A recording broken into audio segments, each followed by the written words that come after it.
Ad-dilalah ialah memahami sesuatu perkara daripada sesuatu perkara yang lain. Fahmun amrin min amrin. Ia berdasarkan dua perkara, iaitu madlul yang ditunjuk dan juga ad-dal, petunjuk. Dialah terbahagi kepada dua, iaitu lafziyah dan juga ghairu lafziyah. Dan saya akan menerangkan mengenai lafziyah tabi'iyah, iaitu petunjuk yang berbentuk kata-kata atau suara secara alami ataupun aradi tabi'i. Contohnya berkata aduh untuk menunjukkan rasa sakit dan ketawa untuk menunjukkan rasa gembira.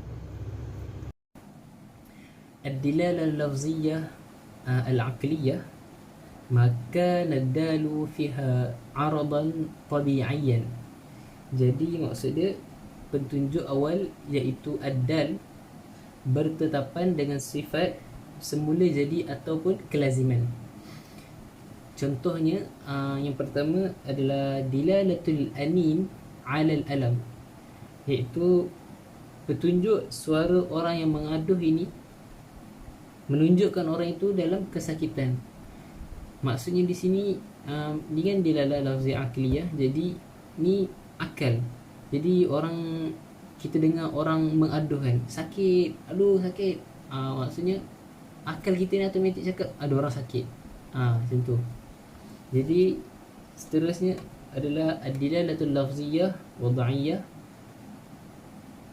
maka ad-dalu fiha wad'an wa istilahan. Maksudnya petunjuk awal yakni ad-dal direka untuk menjadi ta'rif.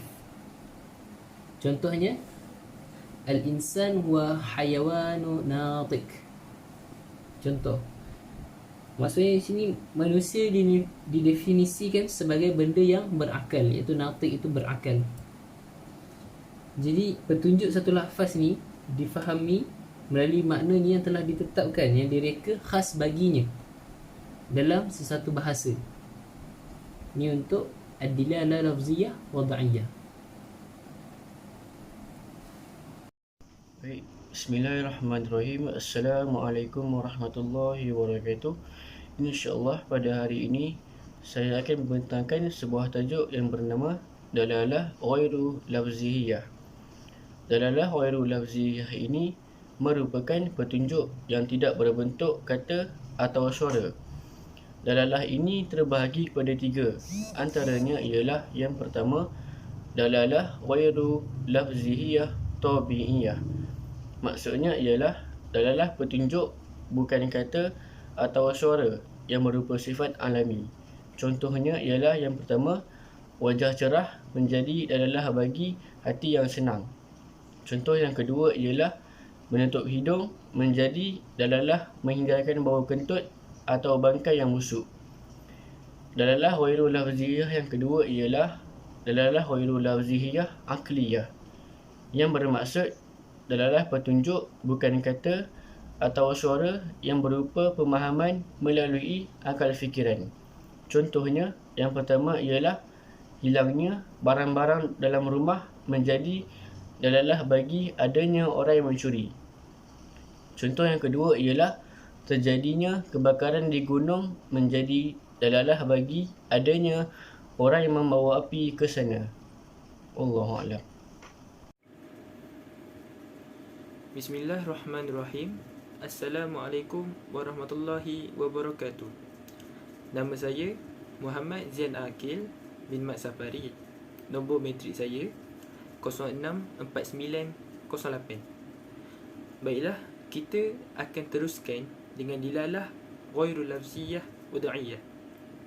Dilalah ghairul lafziyah wad'iyah ialah dilalah ataupun petunjuk bukan berupa kata ataupun suara yang dengan sengaja dibuat oleh sesiapa sahaja sama untuk suatu isyarat ataupun tanda berdasarkan kesepakatan.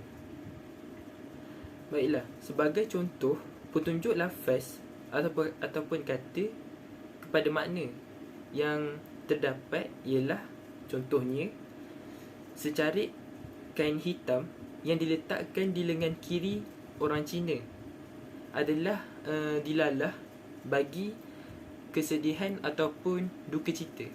Hal ini kerana tanda tersebut bermakna adanya salah seorang daripada anggota keluarganya meninggal.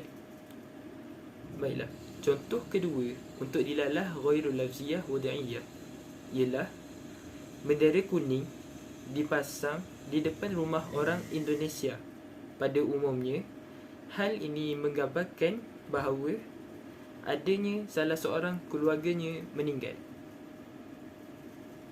Assalamualaikum warahmatullahi wabarakatuh. Saya Ahmad Syirazi bin Ahmad Suhaimi dari Dakwah B dan nombor matrik saya 064624. Ad-dalalah lafziyah wadhi'ah terbagi kepada 3. Wa awalan matabiqah wa athani tadamiyatun wa athulathi lizamiyatun. Kita bergerak yang pertama dulu iaitu matabiqah. Matabiqah ini bermaksud memahami satu lafaz yang menunjukkan semuanya. Contoh yang saya dapat berikan berdasarkan firman Allah, innallaha ya'murukum an tazbahu baqarah. Allah menyuruh kita untuk menyembelih lembu. Allah memaksudkan kita supaya tidak menyembelih, kita ambil bahagian kepala saja. Yang patut kita faham adalah Allah menyuruh kita menyembelih, memotong semua bahagian termasuk kepala, kaki, hidung, telinga dan sebagainya. Itu untuk contoh yang pertama. Dan contoh yang kedua yang saya dapat berikan adalah apabila kita membeli sebuah rumah. Apabila kita membeli sebuah rumah, bermaksud kita membeli seluruhnya. Bukannya kita membeli hanya sekadar bilik atau tandas. So maksud yang kita dapat faham di sini adalah kita membeli sebuah rumah, merangkumi semua rumah itu. Yang kedua, tadamiyatun, yang bermaksud lafaz sebahagian makna yang telah diletakkan padanya. Seperti contohnya adalah seperti yang saya katakan tadi, matabiqah itu bermaksud semuanya, tetapi tadamiyatun ini adalah sebahagian saja. Contoh yang saya dapat berikan adalah rumah.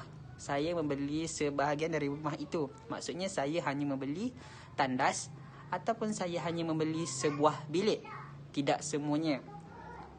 Dan yang ketiga adalah at-tazamiyatun. Maksudnya memahami lafaz luar dari maknanya. Contohnya adalah statement manusia ketawa. Apa yang saya nak bagi tahu adalah lazimnya manusia ini mempunyai sifat untuk ketawa dan suka. Bukan nak bagi tahu yang manusia ni sentiasa ketawa, tetapi lazimnya adalah manusia ini mempunyai sifat ketawa dan suka. At-tazamiyatan ini adalah apabila kita melihat statement itu, makna yang diambil tidak diambil secara terang-terangan. Kita kena fikir maknanya daripada akal kita dan lazim daripada sifat tersebut. Itu saja daripada saya. Assalamualaikum warahmatullahi wabarakatuh.